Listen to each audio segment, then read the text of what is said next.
Et si je vous disais que le sucre que vous avez consommé hier soir circule encore dans votre organisme, non seulement il y est toujours présent, mais il risque aussi d'endommager silencieusement vos vaisseaux sanguins, d'accélérer le vieillissement cellulaire et de freiner la combustion des graisses. Je dois avouer que, même après avoir consulté les recherches les plus récentes, j'ai été surpris par l'ampleur réelle du phénomène. Une étude récente de 2024, publiée dans Journal d'endocrinologie clinique, l'étude a suivi 4500 adultes de plus de 60 ans pendant 3 ans. Les chercheurs ont fait une découverte impressionnante. Ceux qui ont appliqué 3 techniques simples pour réduire leur glycémie après des repas riches en glucides ont pu réduire les pics de glycémie de 47%, réduire les marqueurs d'inflammation de 62%. Il ne s'agit pas d'une exagération. Nous parlons de près de la moitié des dommages que le sucre causerait normalement, tout en réduisant drastiquement l'inflammation à l'origine de tant de maladies chroniques. Le plus incroyable, c'est que les scientifiques, surpris par les résultats, ont répété l'étude auprès d'une autre population pour confirmer leurs conclusions. Et les effets positifs ne se sont pas arrêtés là. Les participants ont rapporté 38% de panne de courant, en moins de confusion mentale et une amélioration mesurable de la sensibilité à l'insuline en seulement 2 semaines. Maintenant, si vous vous demandez quel est le secret, le voici. Technique numéro 1. Cet exercice de la liste est si simple que vous pouvez commencer à le pratiquer immédiatement, sans aucun équipement. Selon de récentes recherches métaboliques de la Harvard Medical School, il active un processus appelé clairance du glucose indépendante de l'insuline en d'autres termes. Cela permet d'éliminer l'excès de sucre dans le sang sans surcharger le pancréas. Croyez-moi, après avoir compris ce mécanisme, vous ne verrez plus jamais la récupération post-prandiale de la même façon. Cela pourrait faire toute la différence. Une énergie stable, à 80 ans sous visage fatigue constante, et dépendance aux médicaments à 70 ans. Avant de poursuivre, j'aimerais avoir votre avis. Laissez vos commentaires. Jette de où regardes-tu? J'adore lire tous les commentaires, et je réponds toujours personnellement. Alors, écrivez le vôtre dès maintenant. Pour comprendre comment protéger notre corps, nous devons d'abord comprendre que se passe-t-il réellement lorsque nous consommons de grandes quantités de sucre, surtout après 60 ans. Et il ne s'agit pas de culpabilité ou de honte, mais de comprendre la biologie pour se protéger. Lorsque vous consommez des aliments sucrés, votre glycémie augmente brusquement. Mais ce phénomène va bien au-delà d'une simple hausse de sucre. Au niveau moléculaire, le glucose commence à se lier aux protéines sanguines dans un processus appelé glycation composée, formant appelé produit de glycation avancée, AGE. Ces AGE sont de véritables méchants silencieux. Ils promeuvent un stress oxydatif inflammation chronique se produit et ces substances s'accumulent dans divers tissus, contribuant aux complications du diabète, aux maladies cardiovasculaires et même vieillissement. Accéléré, autrement dit, chaque bouchée sucrée peut laisser des traces invisibles de dommages dans tout votre corps. Une question à méditer. Avez-vous déjà remarqué à quel point de petites quantités de sucre peuvent vous laisser fatigué ou confus mentalement le lendemain? Imaginez réduire cet effet de près de moitié. Si vous voulez que je vous montre, étape par étape, comment appliquer ces techniques et neutraliser les effets du sucre, même aujourd'hui, restez avec moi jusqu'à la fin, car ce qui va suivre pourrait changer à jamais votre façon de prendre soin de votre corps. Lorsque le sucre reste en circulation dans le sang, il n'y est pas simplement présent passivement. Il endommage la paroi interne des vaisseaux sanguins. Cela surcharge les reins et provoque des lésions nerveuses. Chaque fois que vous subissez un pic de glycémie important, vous êtes en réalité accumulation de dommages silencieux. Dans le même temps, le pancréas entre en action et libère de grandes quantités d'insuline pour tenter de contrôler cet excès de sucre. Mais voici le problème. Des niveaux élevés d'insuline créent un environnement métabolique dans lequel brûler les graisses devient quasiment impossible. Votre corps reçoit des signaux pour stocker l'énergie. Au lieu d'être éliminé, le sucre pénètre dans l'organisme, ce qui explique la sensation de léthargie, de fatigue et de confusion mentale ressentie après une consommation excessive. En résumé, il est absorbé par l'organisme pour un mode de stockage d'énergie quand ce que vous voulez vraiment, c'est brûler de l'énergie. Pour les personnes de plus de 60 ans, ce mécanisme est encore plus préoccupant. Avec l'âge, la sensibilité à l'insuline diminue naturellement et les cellules réagissent moins bien aux signaux de l'organisme. Cela signifie que la glycémie reste élevée plus longtemps, ce qui accroît les dommages cumulatifs. Une étude de l'Institut national du vieillissement a montré que les adultes de plus de 60 ans subissent environ 30% de temps en plus pour éliminer le glucose de la circulation sanguine par rapport aux jeunes adultes. C'est précisément pourquoi, avec l'âge, il devient essentiel de mettre en place des techniques efficaces pour éliminer le sucre. La bonne nouvelle ? Le corps possède une capacité extraordinaire à récupération, à condition de bénéficier du soutien adéquat. Et c'est précisément ce dont nous allons parler maintenant. En commençant par numéro 3, dans notre compte à rebours, nous avons le protocole d'élimination du sucre par l'hydratation à première vue. Cela peut sembler trop simple pour être efficace, mais la science révèle quelque chose d'impressionnant. Lorsque le taux de glucose dans le sang est élevé, les reins déclenchent un processus appelé glycosurie. Ce processus consiste à éliminer l'excès de glucose par l'urine. Pour qu'il fonctionne correctement, il est essentiel une bonne hydratation. Une étude publiée dans la revue Soins du Diabéton montrait qu'une consommation d'eau plus élevée est associée à un risque d'hyperglycémie significativement plus faible. L'eau contribue non seulement à éliminer l'excès de glucose, mais facilite également le transport des nutriments, favorise l'élimination des déchets métaboliques et maintient viscosité sanguine appropriée. C'est crucial lorsque le taux de glucose est élevé. Après 60 ans, ces soins deviennent encore plus importants, car la sensation de soif diminue naturellement avec l'âge. Des études menées par l'UCLA indiquent qu'environ 40% des personnes âgées de 65 ans et plus ne s'hydratent pas suffisamment au cours d'une journée type. Lorsque la déshydratation chronique s'accompagne d'un excès de sucre dans le sang, les reins ne parviennent plus à filtrer efficacement le glucose, ce qui permet à ce dernier de circuler plus longtemps et provoque dommages supplémentaires aux vaisseaux sanguins, aux nerfs et aux organes. Alors, comment procéder correctement ?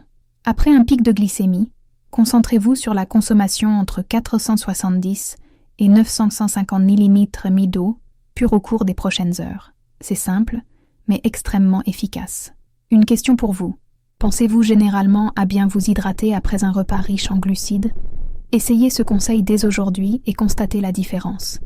Et si vous le souhaitez, je vous montrerai comment faire dans de prochaines vidéos. Les deux techniques restantes sont encore plus puissantes que celles-ci capables de réduire drastiquement les effets du sucre sur l'organisme. Idéalement, vous devriez consommer eau pure et calme, éviter tout type de boissons sucrées, de jus de fruits ou de soda, car ils peuvent aggraver les effets de la glycémie. Si vous souhaitez un peu plus de saveur, vous pouvez opter pour infusion à base de plantes, sans sucre ou de l'eau avec du citron ou du concombre. Le citron, en plus d'être rafraîchissant, offre un avantage supplémentaire. L'acide citrique aide à ralentir l'absorption du glucose, réduisant ainsi les pics de glycémie. Une façon pratique de surveiller votre hydratation est d'observer couleur de l'urine idéalement. Il devrait être jaune pâle si l'eau est foncée. Cela signifie que vous devez boire davantage. Si elle est très claire, vous en buvez peut-être un peu trop. Pour la plupart des personnes en bonne santé, boire beaucoup d'eau ne présente aucun risque, car les reins régulent efficacement l'équilibre hydrique. L'exception concerne les personnes atteintes de maladies rénales spécifiques ou insuffisance cardiaque qui doivent suivre les conseils médicaux concernant leur consommation de liquide. Pour le reste, bien s'hydrater après avoir consommé du sucre est une intervention simple mais efficace, ce qui favorise les processus naturels de détoxification du corps. Une astuce pratique, gardez toujours une bouteille d'eau à portée de vue, dans les endroits où vous passez le plus clair de votre temps. Les centenaires japonais insistent souvent sur ce point. Ils n'attendent pas d'avoir soif. Ils boivent régulièrement de l'eau tout au long de la journée, et les chercheurs pensent que cette pratique contribue de manière significative à santé métabolique et longévité. Passons à numéro 2 dans notre compte à rebours. Nous avons le méthode au vinaigre de cidre. Cette technique bénéficie d'un soutien scientifique impressionnant. Le vinaigre de cidre contient acide acétique qui influence directement le métabolisme du glucose. Une revue systématique publiée dans Journal européen de nutrition clinique. Il a analysé plusieurs études et a conclu que la consommation de vinaigre pendant les repas réduit significativement les pics de glucose et d'insuline après les repas. Les mécanismes sous-jacents sont fascinants. Acide acétique retarde la vidange gastrique, ce qui entraîne une libération plus lente des glucides dans l'intestin grêle, ce qui a pour conséquence augmentation plus progressive du glucose. De plus, il peut inhiber les enzymes qui digèrent les glucides, modérant davantage l'absorption du sucre. Des recherches indiquent que le vinaigre pourrait réduire la réponse glycémique de 20 à 35% lorsqu'il est consommé avec des repas riches en glucides. Et le meilleur dans tout ça, Vous pouvez le faire avec des ingrédients que vous avez probablement déjà dans votre cuisine. Le protocole est simple. Diluez 1 à 2 cuillères à soupe de vinaigre de cidre de pomme crue et non filtré dans 120 à 180 ml d'eau. La dilution est essentielle, car le vinaigre pur peut endommager l'émail des dents et irriter l'œsophage. Buvez ce mélange immédiatement, après un repas riche en glucides sous idéalement 15 minutes avant manger. Si le goût vous pose problème au début, vous pouvez ajouter quelques gouttes de jus de citron frais pour rehausser le goût. De petites quantités de mel-cruil peuvent aussi contribuer à rendre le mélange plus agréable au goût sans incidence significative sur la glycémie. Le secret est cohérence même. Si le goût n'est pas parfait, les bienfaits métaboliques valent chaque gorgée. Une question pour vous. Pourriez-vous intégrer cette pratique à votre quotidien, sachant qu'elle peut réduire les pics de glycémie jusqu'à un tiers? Essayez-la pendant une semaine et observez les réactions de votre corps. Et restez à l'écoute, car la prochaine méthode que je vais vous dévoiler, la première de la liste, est le plus puissant de tous et vous pouvez l'appliquer immédiatement. En plus de contribuer à la régulation de la glycémie, le vinaigre de cidre offre des bienfaits que beaucoup de gens ignorent. Il stimule la production d'acide gastrique et favorise la libération d'enzymes digestives.ce qui améliorent considérablement l'efficacité de la digestion. Cela signifie que vous non seulement modère les pics de glycémie mais aussi optimise l'absorption des nutriments provenant des repas. Cet effet est particulièrement pertinent pour les personnes âgées qui souffrent souvent de diminution de la production d'acide gastrique, rendant difficile la digestion et l'absorption des vitamines et minéraux essentiels. Le vinaigre de cidre agit précisément à ce niveau en facilitant la digestion tout en régulant la glycémie. Pour illustrer mon propos, je souhaite partager un cas réel. Une enseignante retraitée a commencé à suivre ce protocole après que son médecin se soit inquiété de son taux de glycémie à jeun. Pendant 6 semaines, j'ai pris du vinaigre de cidre dilué avant le repas le plus important de la journée. Son taux de glucose s'est nettement amélioré. Elle a déclaré se sentir plus d'énergie l'après-midi et moins d'envie de sucreries. Le médecin fut tellement impressionné qu'il commença à recommander le cabinet à d'autres patients. Avant de passer à la suite, je voudrais vous poser une petite question. Si vous appréciez la vidéo jusqu'à présent, cliquez sur le bouton « J'aime » et abonnez-vous à la chaîne. Nous publions chaque jour des vidéos contenant de précieux conseils pour la santé des seniors et vous ne voudrez pas manquer la prochaine technique. Nous sommes enfin arrivés en tête de notre liste, la technique d'activation musculaire. C'est cette stratégie qui fait tant parler d'elle dans le milieu des sciences du métabolisme. Et lorsqu'on en comprend les mécanismes, on saisit toute sa puissance. C'est la technique qui active l'élimination du glucose indépendamment de l'insuline. Lorsque les muscles squelettiques sont activés, en particulier grands groupes musculaires, un phénomène extraordinaire se produit au niveau cellulaire. La contraction musculaire active des protéines de transport du glucose appelées GLUT4 qui migrent vers la membrane cellulaire et il absorbe le glucose directement dans le sang sans avoir besoin d'insuline. Cette distinction est cruciale. Même si vous avez résistance à l'insuline, vos muscles peuvent éliminer efficacement l'excès de sucre du sang, court-circuitant pratiquement le pancréas. Une étude publiée dans Soins du Diabétéa montrait qu'à seulement 15 minutes à pied après les repas, ils réduisent déjà significativement les fluctuations de la glycémie chez les personnes atteintes de diabète de type 2. Le mécanisme est simple. La contraction musculaire nécessite de l'énergie et le glucose en est la source immédiate. Une partie est stockée dans les muscles sous forme de glycogénate. Une personne moyenne peut stocker entre 300 et 600 grammes de glycogène dans le tissu musculaire. Cette capacité rend les muscles véritables éponges à glucose, en absorbant rapidement l'excès de sucre présent dans le sang. Les exercices les plus efficaces pour réduire la glycémie après les repas sont ceux qui impliquent les plus grands groupes musculaires. Les squats, par exemple, figurent en tête de liste car ils activent simultanément quadriceps, fessiers et ischio-jambiers, qui ensemble représentent une masse musculaire importante. La recherche montre que les exercices de résistance tels que les squats L augmentent considérablement la demande métabolique, .ce qui les rend incroyablement efficaces pour éliminer le glucose. Une question pour vous, pouvez-vous imaginer l'insérer? 15 à 20 minutes de mouvement stratégique après les repas. Intégrez cette technique à votre routine quotidienne, essayez-la pendant une semaine et observez les réactions de votre corps. Et soyez attentifs, car en l'associant à une bonne hydratation et au vinaigre de cidre, les résultats Ils sont encore plus impressionnants. Maintenant, mettons le technique d'activation musculaire en pratique. Lève-toi là où tu es et fais-le 3 séries de 15 à 20 squats en utilisant uniquement le poids du corps. Imaginez-vous assis sur une chaise invisible. Gardez votre poids sur vos talons, la poitrine relevée et la colonne vertébrale alignée. Consacrez-vous à 2 secondes pour descendre. Faites une brève pause au point le plus bas, puis continuez. Encore 2 secondes pour se lever. Ce rythme contrôlé maximise l'engagement musculaire, et provoque le démarrage immédiat de vos muscles, à absorber le glucose du sang, et le stocke sous forme de glycogène pour une utilisation énergétique future. Si les squats ne sont pas possibles en raison de problèmes de mobilité, ne vous inquiétez pas. Marcher, c'est une excellente alternative. Plusieurs études montrent qu'une marche rapide de 10 à 15 minutes après les repas cela réduit considérablement les pics de glycémie. Parmi les autres options, on peut citer les élévations de mollets debout, les pompes murales, ou même les élévations de jambes en position assise. L'essentiel est, faites travailler vos muscles immédiatement. Après le repas plus vous agirez rapidement, plus la réduction de la glycémie sera efficace. Pour illustrer mon propos, je souhaite partager l'histoire d'un facteur retraité qui souffrait depuis des années de baisse d'énergie après les repas. Son médecin l'avait mis en garde contre le prédiabète, mais il ne voulait pas commencer un traitement médicamenteux. Il a donc adopté une routine simple.